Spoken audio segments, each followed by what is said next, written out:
नमस्कार विद्यार्थी मित्रांनो, तुम्हा सर्वांचं मिस्टर प्रोफेसर या यूट्यूब चॅनलवर मी स्वागत करतो.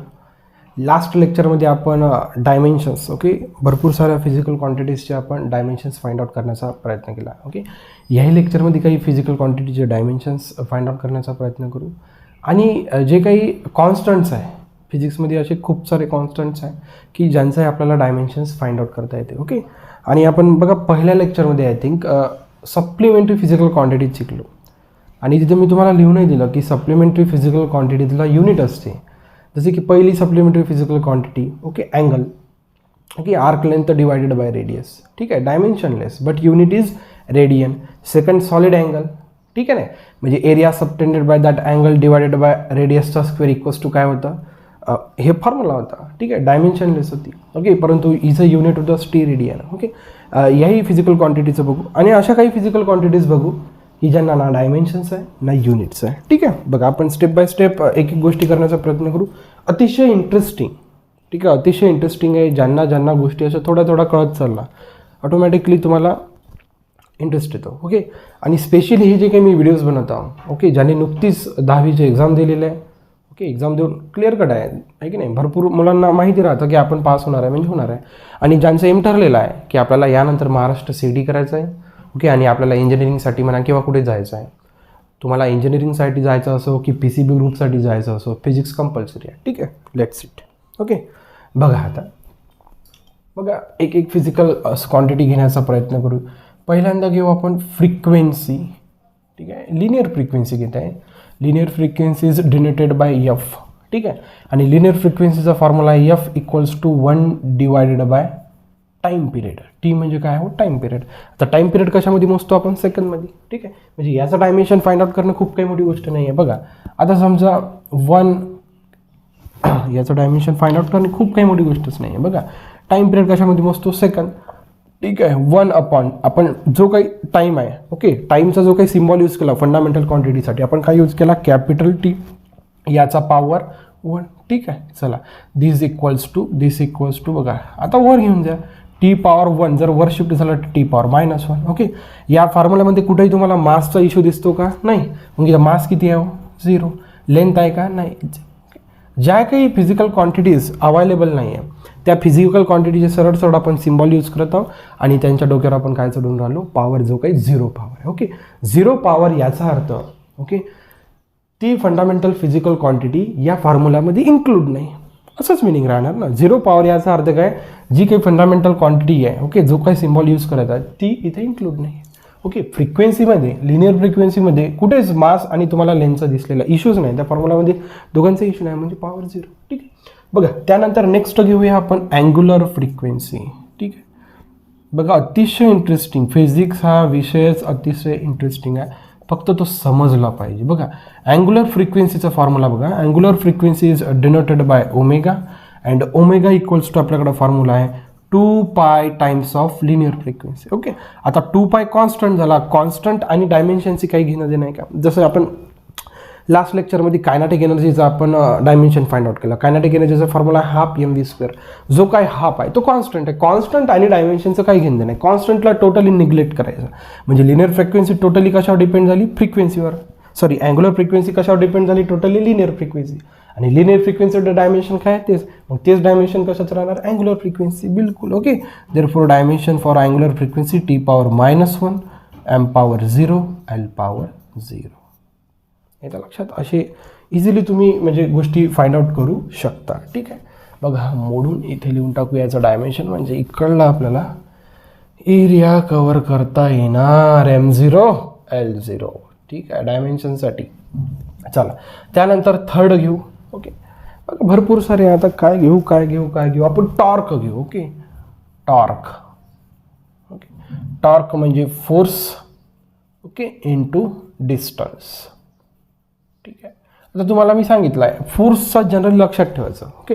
फोर्सचा जो काय डायमेन्शन आहे तो आहे M1 L1 T -2. डिस्टन्स कशामध्ये म्हणतो, लेंथमध्ये. लेंथचं काय राहतं मग L पॉवर 1. ठीक आहे, मग याचं एकदा रिअरेंजमेंट करा. बघा M1 ऑलरेडी आहे, L1 म्हणजे Lच्या डोक्यावर 2 T power -2. This is your dimension for a torque. Formula लक्षात ठेवायचा आहे की नाही, फॉर्म्युला माहिती पाहिजे. एक तर डायमेन्शन्स आपण कोणत्या कोणत्या पद्धतीनं काढण्याचा प्रयत्न करतो, एक तर आपल्याला फॉर्म्युला माहीत पाहिजे, अदरवाईज त्याचं युनिट मारलं तर युनिट जरी माहीत राहिलं तरी आपण डायमेन्शन्स इझिली फाइंड आउट करू शकतो. त्यानंतर बघा stress, okay, force per unit area. Okay, बघा स्ट्रेसचा फॉर्म्युला आहे फोर्स पर युनिट एरिया. फोर्सचं आत्ताच सांगितलं आपण काय M1 L1 T-2. ठीक आहे. एरियाचा जो काही युनिट राहतो तो काय राहतो मीटर स्क्वेअर. काय राहतो मीटर स्क्वेअर. मीटर स्क्वेअर म्हणजे काय लेंथ की नाही, लेंथच राहते ना, लेंथचंच युनिट काय राहणार आहे मीटर. ठीक आहे. त्याचा काय स्क्वेअर म्हणजे एलचा स्क्वेअर. रिअरेंज करा बघा, M1 ऑलरेडी आहे, फक्त एलचा रिअरेंज करायचा आहे. 1 ऑलरेडी आहे, हा जर वर गेला तर L1 ओके +1 -2 T⁻². रिअरेंजमेंट करा बघा, M1 L⁻⁻1 T⁻². This is your dimension for a stress. ठीक आहे. त्यानंतर बघा आणखी एक फंडामेंटल क्वांटिटी घेऊ आपण, सरफेस टेन्शन घेऊन घेऊया. ठीक आहे. ओके, हे बघा, हे सगळे जे काही फिजिकल क्वांटिटीज आहे, हे सगळे फिजिकल क्वांटिटीजचे आपण जे काही फॉर्म्युले लिहून राहिलो मी. ओके, तुमचा जो काही 11वी 12वीचा महाराष्ट्र स्टेट बोर्डचा सिलेबस आहे त्या सिलेबसमध्ये हे सगळे फिजिकल क्वांटिटीज कव्हर केलेले आहे. ठीक आहे. बघा सरफेस टेन्शनचं एक तुम्हाला अलगच युनिट आहे. सरफेस टेन्शन म्हणजे force per unit length. Surface tension म्हणजे काय फोर्स पर युनिट लेंथ. मग आता तुम्हाला फोर्सचं तर माहिती आहे, मी भरपूरदा सांगितलं फोर्सचं लक्षातच ठेवायचं. M1 L1 T-2 लेंथ आहे, लेंथचं काय राहणार L⁻1. झालं, रिअरेंजमेंट करा, एलचं रिअरेंजमेंट करा. ओके, M1 L⁻, बघा +1 आहे, -1 जर गेलं तर L⁻ होऊन जातो 0. ठीक आहे. आणि T⁻² ऑलरेडी तिचं प्रेझेंटच आहे. येतं लक्षात. ओके, बघा फ्रिक्वेन्सी, अँग्युलर फ्रिक्वेन्सी, टॉर्क झालं, स्ट्रेस झालं, सरफेस टेन्शन झालं, असं भरपूर काही फिजिकल क्वांटिटीज आहे. ठीक आहे. एखादी बघू द्या मला फॉर्म्युलाज, बघितले तर आपल्याला लक्षात येते. आणि भरपूर काही फिजिकल क्वांटिटीजचे आपण डायमेन्शन्स इझिली फाइंड आउट करू शकतो. म्हणजे खूप काही मोठी गोष्टच नाही, एकदा तुम्हाला तो फंडा लक्षात आला ओके बघा होऊन जाते. ओके, एक moment of inertia lastly. Okay, बघा मोमेंट ऑफ इनर्शियाचं घेऊन घेऊया आपण. Moment of inertia. ठीक आहे. जो काही रिजिड बॉडी डायनामिक्सचा जो काही 12वीचा पहिला युनिट आहे, त्या 12वीच्या पहिल्या युनिटमध्येच तुम्हाला मोमेंट ऑफ इनर्शियाचा कॉन्सेप्ट क्लिअर होतो. Moment of inertia is denoted by I आणि याचा फॉर्म्युला राहतो प्रोडक्ट ऑफ मास अँड डिस्टन्सचा square. Okay, product of mass and डिस्टन्सचा स्क्वेअर. ठीक आहे. मास, ठीक आहे ना, M मीन्स मास आणि R means distance, length. Distance म्हणजे काय लेंथ. मासचं काय सिम्बॉल आहे फंडामेंटल M1. ओके, लेंथचं काय सिम्बॉल आहे एलचा स्क्वेअर. इथं टीचा काही इश्यू नाही म्हणजे T⁻0 झालं. This is the dimension for the moment of energy. Okay, इतक्या इझिली तुम्ही म्हणजे कोणत्याही फिजिकल क्वांटिटीजचे डायमेन्शन्स फाइंड आउट करू शकता. फक्त तुम्हाला काय माहिती पाहिजे, एकतर फॉर्म्युला, अदरवाईज त्याचा युनिट. ओके, या जर गोष्टी माहिती राहिलं तर डायमेन्शन्स काही फाइंड आउट करणे काही मोठी गोष्ट नाही. ओके, ज्यांनाही कोणाला हे नोट डाऊन करायचं आहे नोट डाऊन करा. ओके, आता मी मोडतो. आता नेक्स्ट आपण पार्ट घेऊया थोडा. ओके, बघा नेक्स्ट पार्ट पण अतिशय इझी आहे की जे काही आपले काही म्हणजे फिजिक्समध्ये काही कॉन्स्टंट्स राहतात, त्या कॉन्स्टंटचे आपण डायमेन्शन्स पाहण्याचा प्रयत्न करूया. ओके, त्यानंतर मग आपलं जे काही सप्लिमेंटरी फिजिकल क्वांटिटीज आहे, सप्लिमेंटरी फिजिकल क्वांटिटीसाठी का बरं डायमेन्शनलेस आहे याचा आपण शोध घेऊया. ओके, सप्लिमेंटरी फिजिकल क्वांटिटीज एक फंडामेंटल क्वांटिटी आहे ज्यांना फक्त युनिट्स आहे पण डायमेन्शन्स नाही आहे. ओके, मग आपण त्याच्यावरून क्वेश्चन अराईज करू की काही अशा फिजिकल क्वांटिटीज आहे का की बा ज्यांना डायमेन्शन्स आहे पण युनिट्स नाही. ओके, हे सगळे आपण स्टेप बाय स्टेप करण्याचा प्रयत्न करूया. बघा, आता डायमेन्शन ऑफ सम कॉन्स्टंट्स आपण एक असं हेडिंग टाकण्याचा प्रयत्न करूया.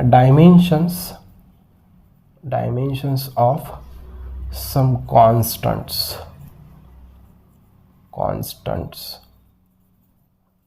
ठीक आहे.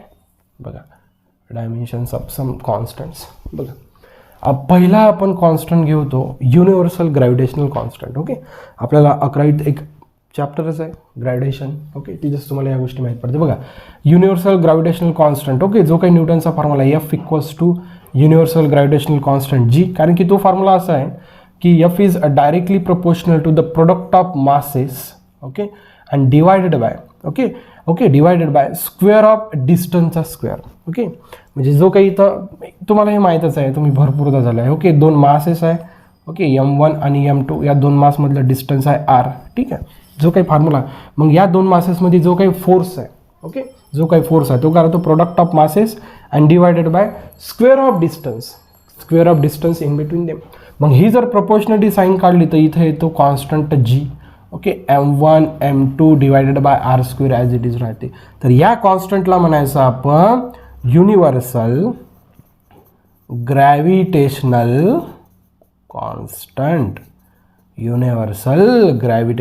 कॉन्स्टंट.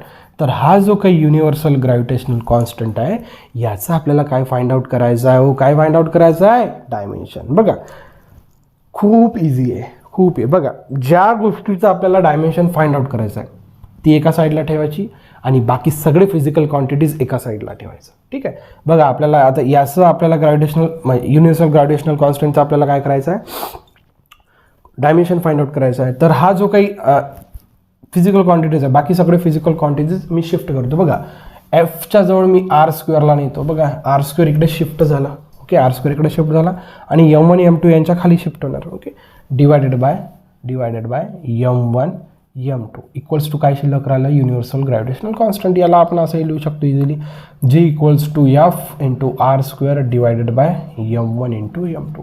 ठीक आहे. बघा आता याचं डायमेन्शन फाइंड आउट करणे एकदम इझी झालं. बघा एफ म्हणजे काय आहे, फोर्सचं डायमेन्शन लिहून टाका. फोर्सचं डायमेन्शन नेहमी लक्षात ठेवायचं, कारण की मॅक्सिमम फॉर्म्युलामध्ये फोर्स येतो, त्यासाठी फोर्सचं डायमेन्शन आपण पाठच करून ठेवलं की m1 L1 T-2. ठीक आहे. आर म्हणजे काय, डिस्टन्सचा स्क्वेअर. डिस्टन्स कशामध्ये बसतो आपण, लेंथमध्ये, म्हणजे लेंथचा स्क्वेअर म्हणजे काय, लेंथचा स्क्वेअर. ओके. मास दोन्ही मास आहे, ओके. या माससाठी m1 लिहा आणि या माससाठी पण m1 लिहा. चला आता रिअरेंजमेंट करा. बघा m1, ओके, L1 L2 म्हणजे L power 3 T power -2 divided bye m power डोक्यावर 2. फक्त रिअरेंजमेंट करा, एकदा वर घेऊन जा, ओके. +1 आहे -2 आहे म्हणजे m power -1 L³ T power -2. This is the dimension formula, okay, for the universal gravitational constant. येत्या लक्षात आपल्याला एक युनिटच आहे, त्या युनिटमध्ये स्पेशल हा फॉर्म्युला कसा आला, काय आला, या सगळ्या गोष्टी आणि मी तुम्हाला थोडाफार सांगण्याचा प्रयत्न पण केला. ओके. हा झाला पहिला ओके, पहिला कॉन्स्टंटचा आपण डायमेन्शन फाइंड आउट करण्याचा प्रयत्न केला. आता बघा सेकंडकडे आपण, ओके, एक तुम्हाला 12वीत एक चॅप्टरच आहे, ओके, क्वांटम मेकॅनिक्समधला, ओके, त्याला मॉडर्न फिजिक्स पण म्हणतात. चॅप्टरचं नाव नाही आठवतात, त्याच्यामध्ये फोटो इलेक्ट्रिक वगैरे या सगळ्या गोष्टी आहे, ओके. तर त्याचा आपला प्लँक्स कॉन्स्टंट फाइंड आउट करायचा आहे, ओके. बघा फॉर्म्युला आहे की energy is equals to, okay, energy is directly proportional to the frequency. याच्या लक्षात, energy is directly proportional to the frequency. मग ह्या प्रोपोर्शनलिटी साईन गेल्यानंतर equality h into F, okay. हा जो काही h आहे हा आहे प्लँक्स कॉन्स्टंट. हा काय आहे, प्लँक्स कॉन्स्टंट. या प्लँक्स कॉन्स्टंटचा आपल्याला काय फाइंड आउट करायचं आहे, डायमेन्शन. जी गोष्ट फाइंड आउट करायची आहे ती एका साईडला आणि बाकी सगळ्या दुसऱ्या साईडला. बघा frequency equals to Planck's constant. This implies Planck's constant equals to E divided by frequency. E means energy आणि एफ मीन्स काय हो, फ्रिक्वेन्सी. आत्ताच सांगितलं आपल्या फ्रिक्वेन्सीचं आपण डायमेन्शन. आणि energy, work done, kinetic energy आणि पोटेन्शियल एनर्जी यांचं एकच डायमेन्शन राहते. बघा ते डायमेन्शन पण तुम्हाला लक्षात ठेवायला सांगितलं, m1 L2 T-2. This is the dimension for energy. फ्रिक्वेन्सीचा फॉर्म्युला आत्ताच सांगितलं, 1 टाइम पिरियड, ओके. म्हणजे डायमेन्शन काय येणार, T पॉवर -1. रिअरेंज करा, ठीक आहे. बघा m पॉवर 1 L पॉवर 2, बघा T पॉवर -2 ऑलरेडी आहे. T पॉवर -1 जर वर गेला तर T power +1, -2 +1 T power -1. This is the dimension for a Planck's constant, याला लक्षात. अशा इझिली तुम्ही पुन्हा एक बोल्ट्झमन कॉन्स्टंट आहे, फेमस कॉन्स्टंट आहे, तो पण आपण कॉन्स्टंट घेण्याचा प्रयत्न करूया, ठीक आहे. ह्या अशा सगळ्या गोष्टी आहे जे तुम्ही इझिली करू शकता. इंटरेस्ट आणण्याचा प्रयत्न करा, ओके. येते इंटरेस्ट थोडं जसं तुम्ही गोष्टी पुढे सरकवत गेला समजून, लक्षात. तुम्ही जस्ट रट्टा मारत आहे, रट्ट्याला काही अर्थ नाही आहे. तुम्हाला महाराष्ट्र CET जर द्यायची असेल तर रट्ट्याला काही अर्थ नाही आहे. तुम्ही आहे ना, ओके, मी आहे ना, तुमच्या सगळ्या गोष्टी सॉल्व्ह करण्यासाठी आपण इथं आहे, ओके. आणि गोष्टी सॉल्व्ह होते, खूप काही मोठी गोष्ट नाही आहे, ठीक आहे. लास्ट एक बोल्ट्झमन कॉन्स्टंट घेऊ आपण. बघा BOLT, Boltzmann constant. Famous scientist आहे स्टॅटिस्टिकल मेकॅनिक्समधनं. बघा एक रिलेशन आहे P V equals to K T. Okay, गॅसचं इक्वेशन आहे. ठीक आहे, where P is pressure, V is volume, K is Boltzmann constant and T is nothing but temperature. आपल्याला बोल्ट्झमन कॉन्स्टंटचं डायमेन्शन फाइंड आउट करायचं आहे. तर P V divided by temperature equals to Boltzmann constant, therefore K equals to P into V divided by temperature. ठीक आहे, where P is pressure. Okay, जो काही इथं पी आहे हा काय होते प्रेशर आहे. चला काही हरकत नाही. आणि व्ही इथे काय तुमच्याकडे व्हॉल्यूम आणि कॅपिटल टी तुमच्याकडे काय आहे हो टेम्परेचर. चला मग काही हरकत नाही. ठीक आहे, बघा आता काय करायचं तुम्हाला बघा प्रेशरसाठी डायमेन्शन माहिती पाहिजे, व्हॉल्यूमसाठी माहिती पाहिजे आणि टेम्परेचरसाठी पाहिजे. पण प्रेशरचा फॉर्म्युला काय फोर्स पर युनिट एरिया. येतं लक्षात. मग प्रेशरचं डायमेन्शन काढा. बघा M1 फोर्सचं डायमेन्शन, पहिले फोर्सचं आणि एरियाचं. M1 L1 T power -2 divided by एरियाचं डायमेन्शन काय राहते Lचा स्क्वेअर. म्हणजे प्रेशरचं डायमेन्शन काय लिहिलं M1 L-1 टी -2 झालं. ओके, त्यानंतर व्हॉल्यूमचं डायमेन्शन इतकं अतिशय. व्हॉल्यूमचं काय युनिट आहे मीटरचा स्क्वेअर. मीटर म्हणजे लेंथ म्हणजे Lचा क्यूब. हे झालं व्हॉल्यूमचं डायमेन्शन. टेम्परेचरसाठी काय कॅपिटल टी घ्या, अदरवाईज काही ठिकाणी थिटा घेतलेला आहे. टेम्परेचरसाठी काय घेतलं आहे थिटा बक्स, ते पुट करा. बघा प्रेशरचं काय आपल्याकडं M1 L power -1 T power -2. व्हॉल्यूमसाठी आपण काय घेतलं Lचा क्यूब आणि टेम्परेचरसाठी घेतला आपण टाईमसाठी आणि टेम्परेचरसाठी केल्विन आहे. तेच तर म्हणत आहे. टेम्परेचरसाठी काय घ्यायचं आपल्याला केल्विन. ठीक आहे, एकदा रिअरेंज करा बस झालं तुमचा formula for the Boltzmann constant. बघा M1 ॲज इट इज आहे. ठीक आहे, बघा L power -1 L power +3 okay L power 2. ठीक आहे, त्यानंतर जो काही टाईम आहे टी पॉवर -2 एकटाच आहे. त्यानंतर केल्विनवर जर वर शिफ्ट झाला तर के पॉवर -1. ओके, जेव्हा डोक्यावर त्याचा काही पॉवर राहत नाही त्याच्या डोक्यावर पॉवर 1 राहते. Okay, this is your dimension formula for the Boltzmann constant. इतकं सिम्पल. येतं लक्षात. खूप काय मोठे विषय आपण म्हणजे कॉन्स्टंटचं डायमेन्शन फाइंड आउट करता म्हणजे एखादं फिजिकल क्वांटिटीचं डायमेन्शन फाइंड आउट करण्यासारखंच आहे की नाही. कारण की कॉन्स्टंट एका साईडला घेऊन चाललो आणि जे काही फिजिकल क्वांटिटीज आहेत ते एका साईडला शिफ्ट करून राहिलो. मग जे काही फिजिकल क्वांटिटीज आहेत त्यांचं आपल्याला फॉर्म्युलाच माहीतच आहे डायमेन्शन, ते पुट करतो आणि काही मोठी गोष्ट नाही. ओके, बघा ज्यांना नोट डाऊन करायचं नोट डाऊन करा. आता आपण नेक्स्ट बोलूया जे काही सप्लिमेंटरी फिजिकल क्वांटिटीज आहे. ओके, हे का बरं डायमेन्शन लेस आहे. ओके, पण त्यांना युनिट्स आहे. ठीक आहे, दोन सप्लिमेंटरी फिजिकल क्वांटिटीज आहे which are fundamental physical quantities but dimensionless. Okay, but they have a unit but dimensionless. Okay, we have supplementary physical quantities. दोन प्रकारच्या सप्लिमेंटरी फिजिकल क्वांटिटीज आपल्याकडे आहे. कोणत्या आहे रे बाबा सर. पहिली तर आहे अँगल. ओके, अँगलला कशाने डिनोट केला आपण थीटा इक्वल्स टू आपल्याकडे काय आहे arc length divided by radius. याचं युनिट तुम्हाला मी काय सांगून ठेवलं होतं रेडियन. आणि मी काय म्हटलं होतं की हे कसं आहे डायमेन्शनलेस आहे. बघा डायमेन्शनलेस कसं आहे बघा. आता बघा हा फॉर्म्युला आहे, या फॉर्म्युल्यावरून आपण याचं डायमेन्शन काढायचं. बघा है की नाही.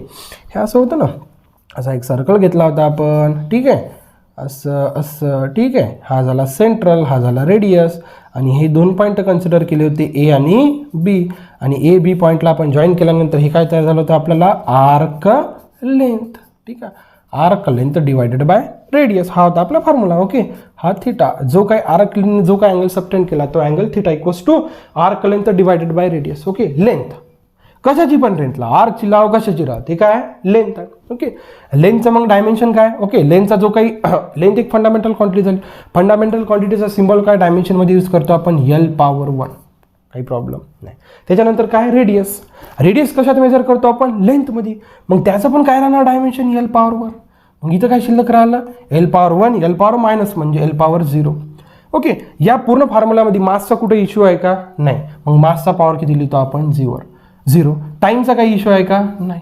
म्हणून पहिली supplementary quantity angles. Okay, which is a dimensionless but has unit. Okay, म्हणजे ही अशी फिजिकल क्वांटिटी आहे की ज्याला डायमेन्शन नाही परंतु युनिट आहे. ठीक आहे. आता सेकंड फिजिकल सप्लिमेंटरी क्वांटिटी बघू. Solid angle. Solid angle is denoted by phi is equals to. Okay, solid angle आपण काही सॉलिड अँगलचा फॉर्म्युला काय, area subtend by solid angle divided by रेडियसचा स्क्वेअर. ओके, मी इथे काय आता पुन्हा हे फिगर वगैरे ड्रॉ नाही करत, फक्त फॉर्म्युला लिहितो की area subtended by that solid angle divided by रेडियसचा स्क्वेअर. ओके, एरियाचं काय युनिट राहतो, मीटर स्क्वेअर. ठीक आहे. आता रेडियस कशामध्ये मोजता, मीटर. इथं पण रेडियसचा काय स्क्वेअर आहे. ठीक आहे, मीटर स्क्वेअर म्हणजे काय, लेंथचा स्क्वेअर. ओके, लेंथचा स्क्वेअर डिवायडेड बाय लेंथचा square. Again L0 M0 T power 0. Okay, याचा जो काही सॉलिड अँगलचा युनिट जो होता तो होता स्टीरेडियन. युनिट काय होता, स्टीरेडियन. But dimensionless. कसा आहे, डायमेन्शनलेस. येतं लक्षात. ओके, म्हणजे आपल्याला एक नोट लिहावं लागेल. बघा, नोट अशी लिहायची की supplementary physical quantity have units but no dimensions, that is dimensionless.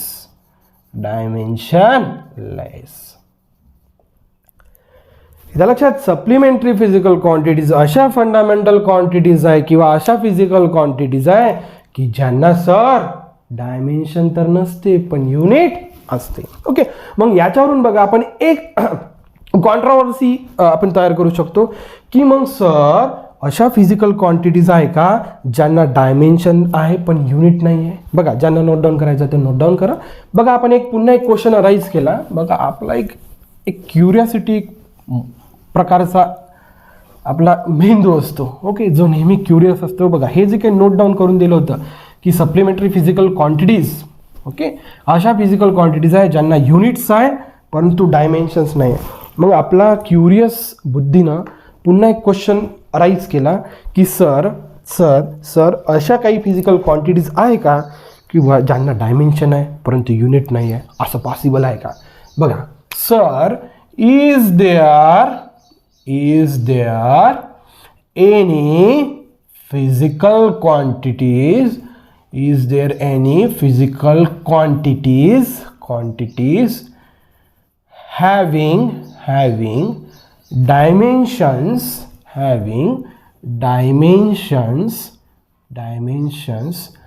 but no units. Question arise. बघा, सप्लिमेंटरी फिजिकल क्वांटिटीचं काय सांगितलं की त्यांना युनिट आहे परंतु डायमेन्शन नाही आहे. मग आपण त्याच्या विरुद्ध एक क्वेश्चन तयार केला की मग अशा काही फिजिकल क्वांटिटीज आहे की ज्यांना डायमेन्शन्स आहे पण युनिट नाही आहे. डायमेन्शन्स पाहिजे पण युनिट नाही पाहिजे. ओके, बघा, याचं जर आपल्याला आन्सर पाहिजे असेल तर याचा आन्सर आहे no, it is not possible. Sir, असं शक्य नाही आहे. एखाद्या फिजिकल क्वांटिटीला युनिट राहू शकतं पण डायमेन्शन नाही राहत, परंतु अशा कोणत्याच फिजिकल क्वांटिटीज नाही आहे की ज्यांना डायमेन्शन्स आहे आणि युनिट्स नाही आहे. ओके, म्हणजे त्याचं अपोजिट पॉसिबल नाही आहे. हां, असं पॉसिबल आहे की अशा काही फिजिकल क्वांटिटीज आहे ज्यांना युनिट्स पण नाही, ज्यांना डायमेन्शन्स पण नाही. Yes, it is possible.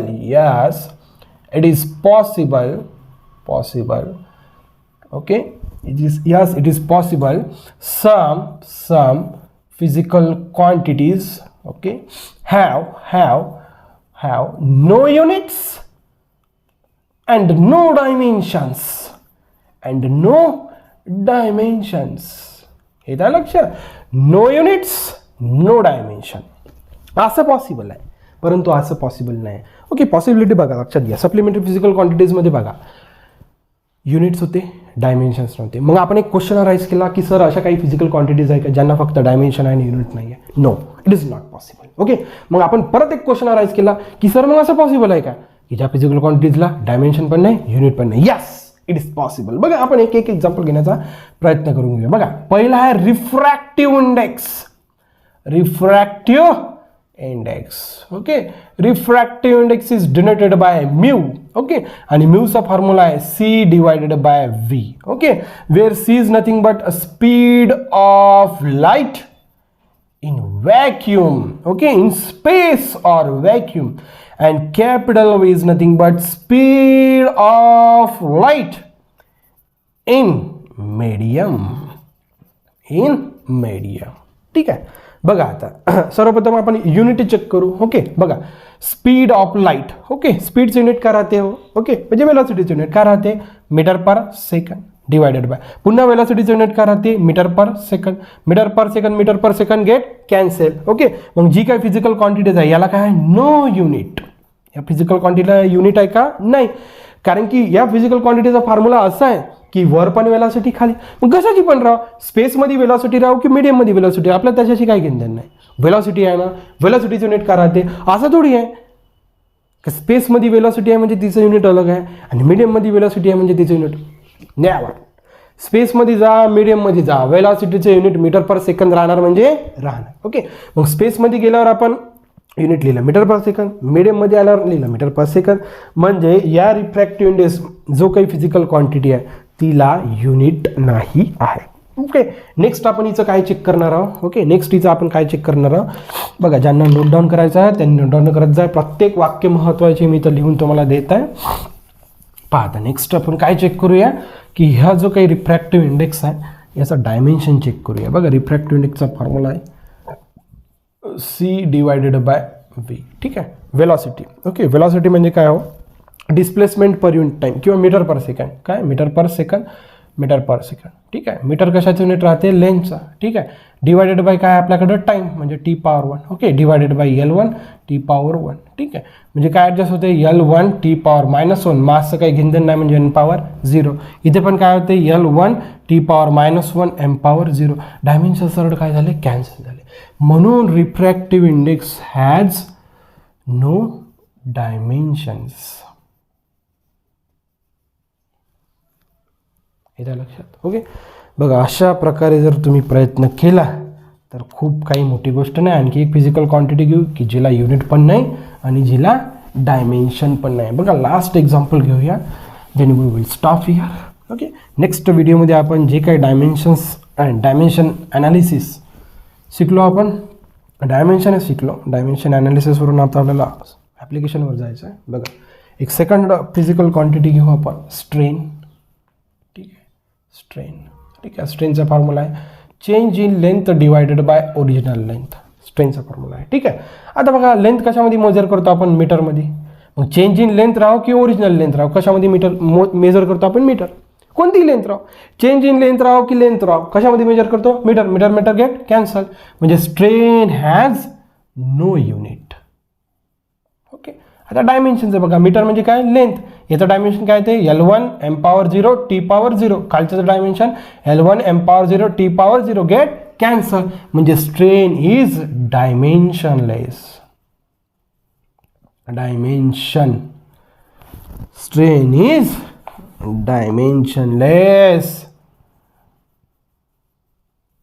Clear? Okay, त्यानंतर बघा पुन्हा एक फिजिकल क्वांटिटी आहे पॉइसन्स रेशिओ म्हणून. पॉइसन्स रेशिओ. ओके, याचा फॉर्म्युला आहे तो लॅटरल अपॉन लिनियर आहे की नाही? लॅटरल की लिनियर अपॉन लॅटरल काहीतरी येतं, मला आठवत नाही पक्का. स्ट्रेनच येते. ओके, लॅटरल येते की लिनियर? हो, लॅटरल किंवा लिनियर काही कन्फ्युजन आहे, पण स्ट्रेन येते. ओके, लॅटरल स्ट्रेन इलॅस्टिसिटीमध्ये तुम्हाला कळून जाणार अपॉन लिनियर स्ट्रेन. ओके, बघा स्ट्रेन आहे, वर पण स्ट्रेन खाली पण स्ट्रेन. आणि स्ट्रेनची कथा आपण वरच बघितली की स्ट्रेनला युनिट पण नाही आणि स्ट्रेनला डायमेन्शन पण नाही. मग पॉइसन्स रेशोला काय राहणार? काहीच राहणार नाही. पॉइसन्स रेशोला पण नो युनिट राहणार. ओके, आणि नो डायमेन्शन. आणि इथं आहे लक्षात. बघा, ज्यांना नोट डाऊन करायचं आहे त्यांनी नोट डाऊन करून घ्यावे. आपली ही कथा इथं संपत आहे. ओके, जे काही कोणी लोक या चॅनलवर नवीन आहे त्यांनी सबस्क्राईब करायला विसरू नका. So thank you for watching. See in the next video.